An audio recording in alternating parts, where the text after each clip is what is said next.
Dans quel monde vivons-nous? Dans quel monde vivons-nous? Dans quel monde vivons-nous? Dans quel monde vivons-nous? Soyons honnêtes avec nous-mêmes. Nous vivons dans un monde de quoi? D'argent, de violence, de sexe, de mensonges. Tout le monde court après quoi ici-bas? L'argent, le dieu des non-croyants. N'y a-t-il pas beaucoup de personnes qui ont été kidnappées pour l'argent? N'y a-t-il pas beaucoup de personnes qui ont été tuées pour l'argent? Ces objets de fer et de papier, car c'est ce qu'ils sont. Nous y avons attaché beaucoup trop d'importance, sans nous rendre compte que viendra un jour où ils ne nous serviront plus à rien. Tout le monde aujourd'hui fait sa vie en croyant être immortel, car c'est plus ou moins le cas. Qui pense vraiment à la mort? Qui se dit un jour « je ne serai plus là » en y pensant sérieusement? Nous vivons et travaillons que pour une chose, les biens de cette vie d'ici-bas. Mais où sont nos provisions? Où sont nos provisions pour la vie de l'au-delà? Quand vous partez en voyage dans un autre pays, déjà à l'avance, vous réservez vos billets de transport, vos chambres d'hôtel, vous mettez depuis plusieurs mois de l'argent de côté. Il y a toute une préparation, n'est-ce pas? Et pour combien de temps? Combien de temps durera ce voyage? Une semaine? Un mois? Mais il y a toujours un retour. Mais gardez bien constamment à l'esprit qu'il y a un voyage auquel il n'y aura pas de retour. Et cette fois, pas d'amis ou de famille qui viennent avec vous, pas de téléphone pour appeler au secours en cas de problème, rien que vous enfermé dans cette boîte. Car fuyez-la autant que vous voulez, vivez sans y penser autant que vous voulez, la mort nous frappera tous. Quand allons-nous mourir? Dans 50 ans? Dans 20 ans? Ce jour viendra, oui. Mais si ce jour était demain? Accident de voiture, arrêt cardiaque, chute mortelle, peu importe. Êtes-vous prêt à faire ce voyage? Avez-vous préparé ce qu'il vous faut pour le présenter à votre Seigneur? Car ce jour viendra bien plus vite que vous l'imaginez. La mort que vous fuyez va certes vous rencontrer. Ensuite vous serez ramené à celui qui connaît parfaitement le monde invisible et le monde visible, et qui vous informera alors de ce que vous faisiez. Imaginez-vous enfermé dans cette boîte sous terre, cloîtré sans que personne ne puisse vous aider. Et les deux anges apparaissent devant vous. Et là vous avez maintenant la certitude que le prophète avait dit vrai. Et vous vous posez la question, qu'ai-je fait de ma vie? Qu'ai-je fait sur terre? Vouloir m'acheter une maison? Vouloir m'acheter la dernière Mercedes?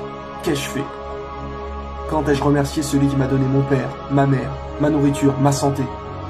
Comment ai-je pu être aussi bête pour ne pas agir avant avec tous les avertissements de notre prophète? Pourrais-je seulement revenir en arrière pour prier un peu plus? En y réfléchissant bien, qu'est-ce que 5 minutes de prière dans une journée comparé aux heures que j'ai passées sur ces sites interdits, sur ces heures passées au cinéma, au casino, en boîte de nuit? En y réfléchissant vraiment, à toutes ces heures perdues, qu'est-ce que cela m'a apporté? Il faut que je trouve le moyen de revenir en arrière. Seulement quoi? Il est trop tard. Les deux anges vous regardent et vous posent les 3 questions fondamentales qui sont: quel est ton Dieu? Quelle est ta religion? Et qui est ton prophète? En sachant cela, beaucoup de gens se rassurent tout seuls en se disant: ah, ça va, c'est facile, maintenant que je sais quelles sont les questions, je pourrai répondre. Seulement ce jour-là, ce n'est pas votre langue qui parlera, mais votre cœur. Et si vous ne croyez pas fermement en Allah et en ses prophètes, la seule réponse qui sortira de vous sera des bégaiements. Et la punition annoncée de notre Seigneur sera vérité. Pour ceux qui auront été pieux, les anges leur ouvriront une porte de l'enfer et leur diront: voilà ce que vous auriez eu si vous n'aviez pas cru en Allah.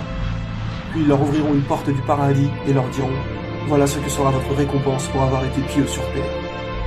Et pour ceux qui n'ont pas cru, les anges leur ouvriront une porte du paradis et leur diront: voilà ce que vous auriez eu si vous aviez cru en Allah.